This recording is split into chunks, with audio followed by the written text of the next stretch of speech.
Ele tá me julgando pelo meu corpo. Deve estar achando que eu sou preguiçosa e fora de forma. Eles estão desconfortáveis com a minha presença. Ela tá brava comigo. Eu dei mancada e agora ela tá sendo fria e tá deixando de me responder de propósito. Nossa, tá todo mundo entediado.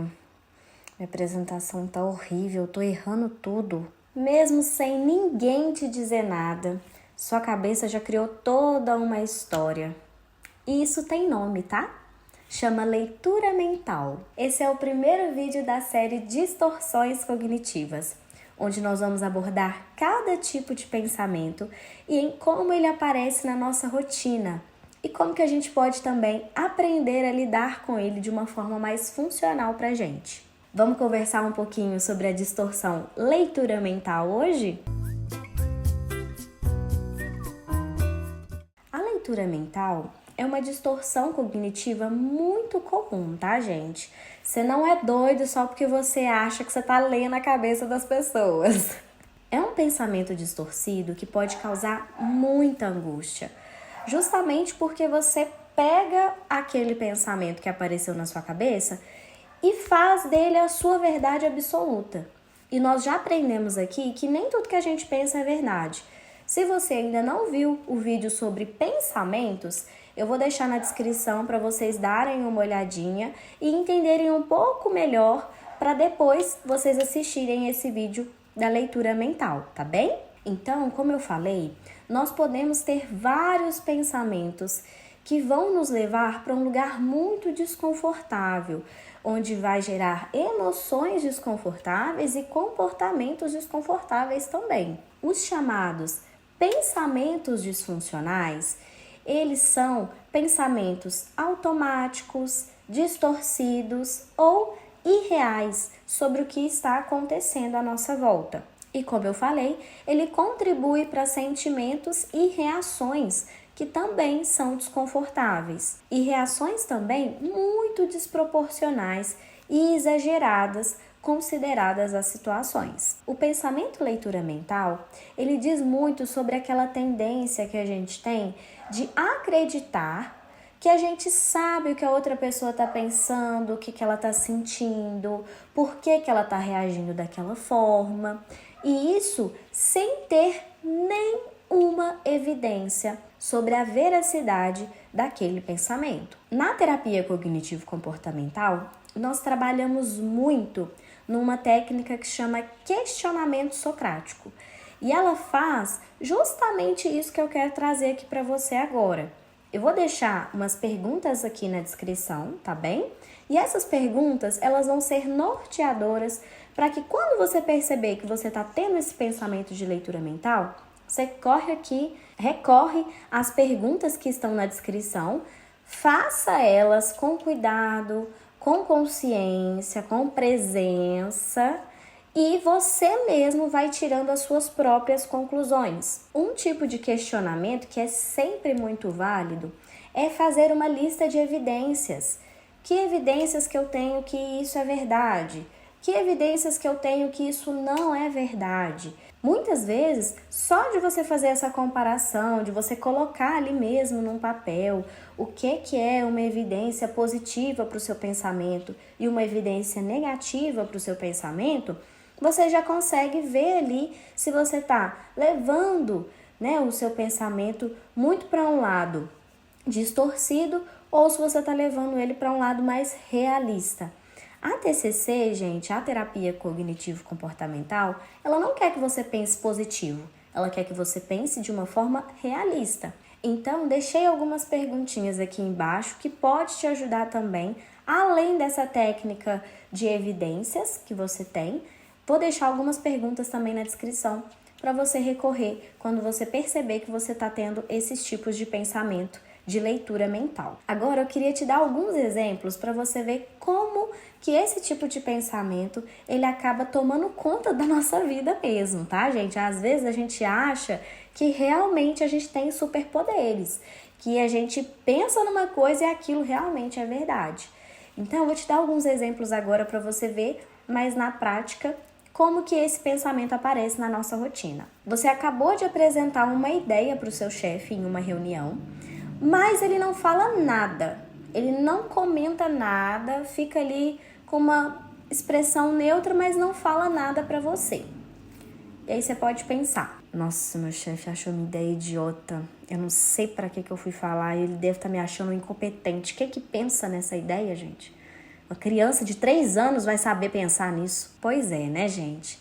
Então, às vezes, a gente pode ter uma ideia de que a outra pessoa, ela tá pensando algumas coisas e, na verdade, talvez ele só tá pensando no que ele queria almoçar. Então, o chefe, ele pode estar tentando processar todas essas informações, ele pode estar pensando no que ele vai querer comer, ele pode estar preocupado com alguma coisa na casa dele, ou a expressão que ele fez também não tem relação nenhuma com a sua ideia, sabe? Então isso pode acontecer muito em ambientes de trabalho. Relacionamento amoroso. Você acabou de chegar em casa e o seu parceiro não foi lá te cumprimentar. Aí acabou. Você deve estar pensando, né? O que ele tá fazendo que ele não foi lá me cumprimentar? Só pode estar mexendo no telefone. Eu tenho certeza que ele deve estar distraído com alguma coisa que é mais importante do que eu. Agora vamos para uma realidade mais alternativa? Para um pensamento mais flexível? Talvez o parceiro está tomando banho. Ou então ele está fazendo alguma coisa que é importante também, que ele não consegue parar. Ou então ele já vai lá te dar um abraço, te cumprimentar. Ou então ele nem ouviu você chegar e por isso que não foi até você para te cumprimentar. Então tem vários fatores ali também que podem contribuir para essa falta de cumprimento, né? Interação com os amigos. Você manda uma mensagem ali pro seu amigo e esse amigo ele não te responde na hora. Passa horas, talvez até dias, e a pessoa ainda não te deu um retorno. E aí você começa: nossa, ela deve estar brava comigo, eu devo ter feito alguma coisa. Será que foi alguma coisa que eu fiz? Ah, deve estar me ignorando de propósito, porque eu tenho certeza que com os machos dela ela responde. Agora, pensando de uma forma mais flexível, esse amigo ele pode ter simplesmente visto a mensagem e esquecido de responder. Ou ele pode estar muito ocupado no trabalho a ponto de não conseguir ali ficar um pouquinho no telefone, tá muito preocupado com outras coisas, tá acontecendo alguma coisa na família dele.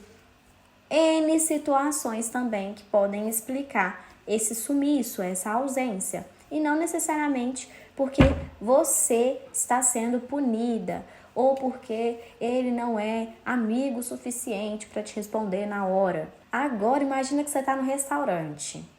E aí você está lá tentando chamar o garçom, chama e nada do garçom vir. Ah, pra quê? É porque você é um cliente chato.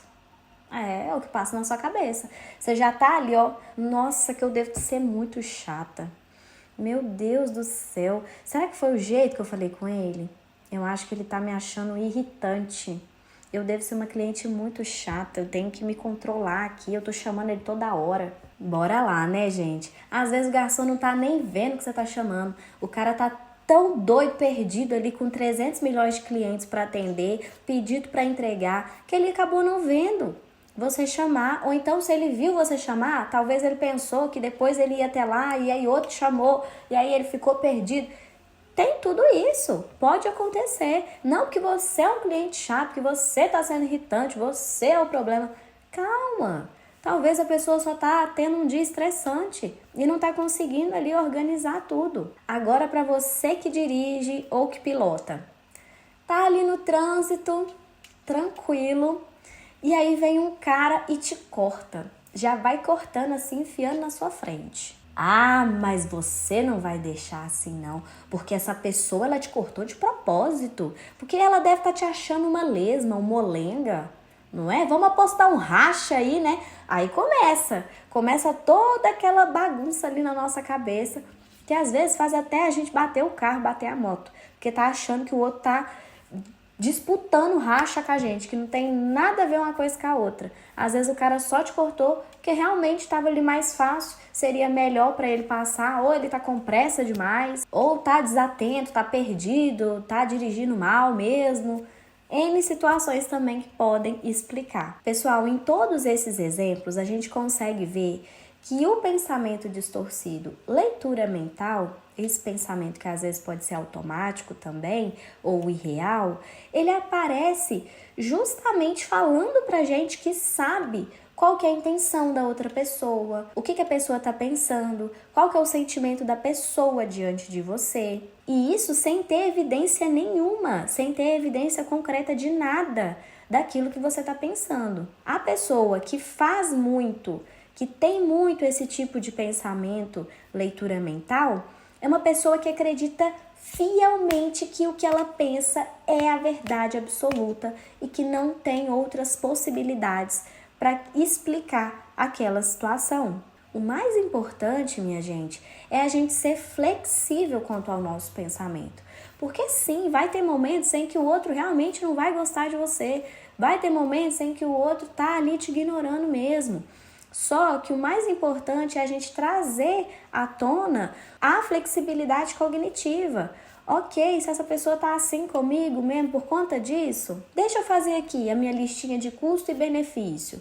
Tem benefício de estar pensando dessa forma? De estar dando ouvido para essa pessoa? O que me custa? Qual que é o ponto negativo de pensar dessa forma? Por que eu tô pensando dessa forma? Porque às vezes a gente consegue enxergar padrões no nosso pensamento, onde a gente pensa assim, ó, há muitos anos. E aí, para quebrar esse padrão, é um pouquinho complicado mesmo. Então, a gente precisa ter muito em mente algumas perguntinhas para a gente acessar, para a gente se agarrar nesses momentos em que a gente perceber que a gente está tendo essas distorções mentais de pensamento. Hoje foi só o primeiro vídeo da nossa série de distorções. Eu vou trazer outros vídeos também falando mais sobre as outras distorções de pensamento, mas eu quero ouvir de você.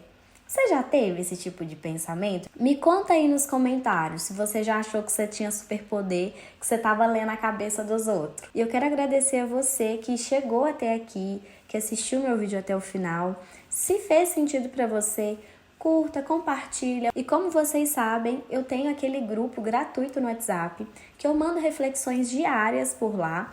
Então, se você quer entrar no grupo, quer aprender um pouco mais sobre você mesmo, entra lá nesse grupo, é gratuito.